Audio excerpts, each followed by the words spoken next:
I'm Pat Baer, and this is Pat Baer's Anime Club. By this point, you know what this is. If this is your first Anime Club video, welcome. I talk about stuff I want to talk about in the world of anime and manga and light novels and all that jazz, all that stuff that I want to chat with you about. And there's always a different theme, sometimes a return to previous themes. In this particular video, I'm talking about how Spring 2025 is the return of girls doing things. It's often also referred to as cute girls doing cute things. But I don't think you have to be cute. As long as you're a gal with other gals and you're doing things, then you are part of the GDT. And it's a time-honored subgenre in anime that's been kind of overlooked. We had some real heavy hitters in the 2000s, but it's kind of taken a backseat to the ever-present shonen and the rise of the banished subgenre within the isekai and the not isekais of the banished/kicked. That's been really popular. Music genre has been, the music, the idols, the talent variety of music. That's where a lot of girls doing things has been in. And sometimes that is a girls doing things, and sometimes it's not. I would say like Sound Euphorium, I wouldn't consider a girls doing things. But on this list, I will include a music anime that I do think counts as GDT. Even though the stakes are a little high, they're not so high. Because that's kind of the other thing. These are slow life anime about girls exploring a thing. Maybe they're in a club. Maybe they all have a shared experience. Maybe they're all working. You could have a work, sitcom that is also a GDT. You can have a show that also has boys in it, but it's primarily got a lot of girls doing things. Now that I'm kind of giving the overview there, I want to talk about how the Spring 2025 season is just so full of these types of shows. I'm not even listing all of them because a couple of them didn't get an English subtitle, translation. They haven't been licensed. And a few I just didn't kind of want to talk about because I didn't have anything really to say about them.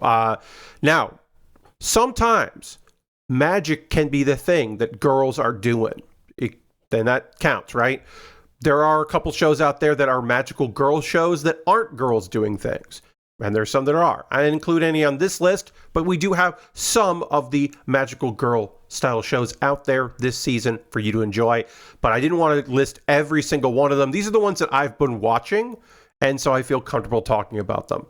We're just going to go through a few examples of the wonderful girls doing things shows. Let's get into it. By talking about, of course, we're going to start with I've been killing slimes for 300 years and maxed out my level. Season 2. This is a graphic from Season 1. It's hard to find the Season 2 graphic, so we don't have the little kid who has joined it. That's right. We did a second season, adding a new character to mix things up. Returns of previous characters. If you haven't seen the show, it's the only isekai we'll be talking about on this list, but it is a girls doing things isekai, which I'm always in favor of. We got a girl, she's overpowered. She has a found family with some dragons and some slimes and a demon that stops by a lot and an elf and a ghost with a surly mouth, teen girl ghost.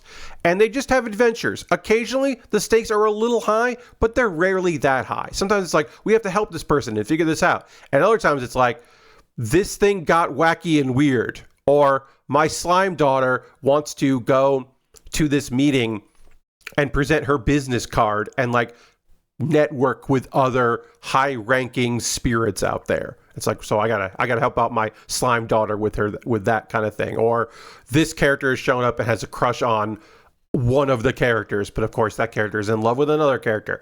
It's low stakes and very fun, and it's just got a great cast. I'm so happy we got a second season. First season's so good, so we're already off to a great start as far as the girls doing things are concerned. Now let's get into another, within the categories, within the subcategories of the girls doing things, there is the club aspect, there is the fantasy life aspect, there is the like Yuri family aspect, and there's also characters from one show get to have a fun side story show where the stakes are very low and it's just fun. Like the mini episodes of Lycos. I've never said that out loud. Lycorious Recoil. I've said it out loud. It's been a while. Lycorious Recoil, Friends Are Thieves of Time, which is a 6-episode short series that is just characters from the main show having a good time and goofing around. And I'm a big fan of that. I didn't love the original series as much as some people did, but this is just fun. This is just a fun show. They're very short, easy to watch. I would say you probably want to know who the characters are ahead of time because they're not really doing world building in this. So if you haven't watched the first series, maybe this isn't right for you, but they're still enjoyable and fun. And it's just I don't know, it's neat to see them all hanging out in a cafe and just having a good time and not worrying about the larger plots of the main story. It's just fun. Another show that's fun, that is the subcategory, the subhead of Girls Doing Things, is Mono. This is your traditional club activity. Maybe the characters didn't want to be in the club right away, or there's a character that is just in there for another reason, has ulterior motives, and doesn't have any interest in the thing, but is learning to love it. That's Mono. Mono is the combination of two clubs. It was the photography club and the cinema club, and they have the Cinephoto Club has been formed because both clubs were looking to have to close, and so they merged together. And it's some girls who aren't even necessarily particularly interested in photography, or you can see there's a 360 camera thing going there, or weren't really interested in movies or tech, but learn to appreciate it as they explore and get to know each other. This is also a show about socially awkward people trying to interact with one another and finding those friendships. So it's more than just the club. The club is an avenue for the characters, but also it's the reason they're all together. And it's just lovely and cute and fun. And it feels very modern. You know, there's a lot of talk of new technology and streaming and blogging or vlogging, I should say, and all that. And there's food. It's not the most food show. We'll talk about that in a moment. But it certainly does enjoy the outdoors. If you told me this was subsidized by certain areas in Japan, I would believe you. There's definitely a little bit of tourism within this, or a push for tourism. But yeah, Mono is just a really cute show. And it's second, I think, in cuteness only to Food for the Soul, which is the other show about socially awkward characters interacting with one another as they are trying to make do in their lives and also eat a lot of great food. This is I don't like to throw the term food porn out there, but this is some food porn. This is this girl's going to play a guitar while other characters prepare incredibly looking food. And there's a barbecue in one episode that's their take on American food that I think is very fun and charming. There's so much about this show that is just lovely. You could maybe get a couple characters confused between this and Mono if you're watching at the same time. They do have some similarities, but this one is focused exclusively on them cooking lovely meals and hanging out together, and also trying to become friends and making all that work and dealing with social stuff. A lot of both these shows, both Mono and Food for the Soul, have a lot of must protect characters, a lot of best girls, if you want to call it that. And yeah, it's just really enjoyable, really, really cute and fun. I think you should check this one out. If you like the Girls Doing Things, this is an easy recommendation. Now, controversial. I'm including Rock is a Lady's Modesty as a Girls Doing Things show because they are playing musical instruments and they have formed a band. You could say, Pat, this is just a music show. This is just this is a drama. The stakes are high because it's about identity and finding yourself. And there's been multiple battles and performances, and there's conflict in between. And there's also a lot of trash Yuri, where it's very clear that these characters are pushing each other because they want to make each other better, but also destroy one another. And most recently, one character has blatantly said, "You get mad at me, and I really like that." And it was just oh, okay. But that's all Girls Doing Things. The stakes are high for themselves, but it's not like they have to save a school or something. The stakes are high to these individuals in this private school, but it's still about music and the love of music and these characters coming together and finding out stuff about themselves and each other. And it's still kind of heartwarming, if not also a lot. Like, it's aggressive. And I don't think, in my opinion, girls doing things, again, if you take the double cute, and it's not cute girls doing cute things, I think playing music is still cute, but this is definitely a girls doing things. And it's great. It's so good. I think the music, it feels natural. It feels right for it. It's not too good for the level for each of these characters. The highs and lows and the issues with it, I think, have been great. And again, when they start playing and it's a dance and a fight, it's really good. Yeah, Rocket's Lady's Modesty is one of my favorite shows this season. Girls Doing Things or not. It's just really high up there.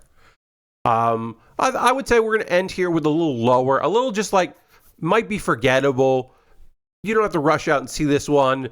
If it's on your backlist or backlog and you're like, I just want to I'll marathon through a real cute show. Maybe you'll like Zatsutabi, That's Journey. And I know some people have said, Pat, I'm not convinced that this is a girls doing things because there's only one main character and a lot of the other characters are really side characters. And is this a girl doing things? It's like, yeah, you could argue that. But I think it counts. I think it is in the spirit of the category. And it also should say, this is all just fucking made up. This is not like, this is not, you might see this in the manga, like these collected in a segment, but this is just a subcategory that people like to place things in, because these are all just like, mostly just like shows meant for young ladies. That is kind of the target for it. These are just shoujo, really. It's just that you can also categorize them in the girls doing things category. Everything's made up, but also this is made up. You know what I mean when I say that. This show is great. It's about a mangaka, a would-be mangaka who is just not having any luck and is going out in the world for inspiration. So you get a lot of cool scenery. You do get some photos that are blends of actual real photos in a treatment and animation. As you can maybe see here, this is it's an amalgamation of real stuff, which sometimes I don't like. I don't like when it's very clearly, we just did a filter on a real photo because we do not have the time or energy to do this, or we don't have the budget. This show, I don't get that sense. Maybe I'm wrong, but I don't get that sense. I get the sense that this show is blending in some real photography as a choice, a stylistic choice, because this is like real places and real events that the actual mangaka of the story had dealt with in their own attempts to get inspired, to get better manga out of them. And it's lovely. Very easy watch. This is very light. There were a few, like I said, that I didn't include in this one that are maybe a little more aggressive along the lines of Rocket's Lady's Modesty, that it's like, oh, well, this is a show about magic, but also a girl that is going through a lot of stuff. And I didn't include that. Even I will say that a girls doing things show where there's an episode where minor characters are maybe going to get sacrificed to an evil god, that's probably not for this. So I didn't include one of those shows. And I think that's fair. But yeah, Zatsutabi, That's Journey is delightful. And you should check it out. And you should watch some of them. Let me know in the comments below. Are you watching any of the shows I mentioned here? Are you watching other ones that you would classify? As I said, there are some magical girl shows out this season. Maybe one of those has hit you as a show that fits in the girls doing things. What's a classic one that you love? Is it Non Biyori? Is it Yuri Camp? Do you love Laid Back Camp like I love Laid Back Camp? Is it the show that there is a guy in it around there, but you could say that girls doing things fits with a variety of shows, even if there are gentlemen around? So maybe a show about a girl just trying to be a witch and hanging out with her family. It's like, does that count? Is that in there? Does Flying Witch count as a girls doing things? I don't know. Maybe. Feel free to let me know what you think about this category. If you have ideas for future shows for Pat Baer's Anime Club, please let me know in the comments. I do have some ideas for future shows. The next show that I will be doing, of course, will be, because the timing works out, my spring wrap-up and my summer preview. That'll be recorded live going out there. So we will have that out, so you can watch that live on Twitch. And then I have some other ideas. I'm just looking at my list here. Weird manga, another weird manga video. I want to do one of those for a while. Worst reveals part 2 will take a while before I can do that. I'm waiting for one show to get to that thing, to reveal that thing, because I don't want to spoil it. Anime I never want to see again, but I love. I'll work on the title, but you get what I'm saying. Like shows that are like so devastating, or even movies that are so much. Graveyard of the Fireflies. I never need to see that again, but it's gorgeous and beautiful, and I'm glad I saw it. And then, yeah, shows I constantly revisit is also, and I thought that may be fun to do, like shows I never want to see again, but I loved, and shows I revisit often. I think doing those back to back could be really fun. So I think those are going to come out. Those 2 will probably be in the next batch, because obviously I have to do my every isekai. I have to do that video. I have to do I get to do my recommendations video, and of course the video where I talk about those next ones. So they'll probably be later in the next batch. But if you have ideas, let me know. I mean, I'm going to keep doing this every 2 weeks, so I always need more ideas. Thanks so much for watching this video. How long was this one? Oh, okay, yeah. Yeah, it's about the length I expected it to be. Thanks for watching it. I'll see you next time. Bye-bye.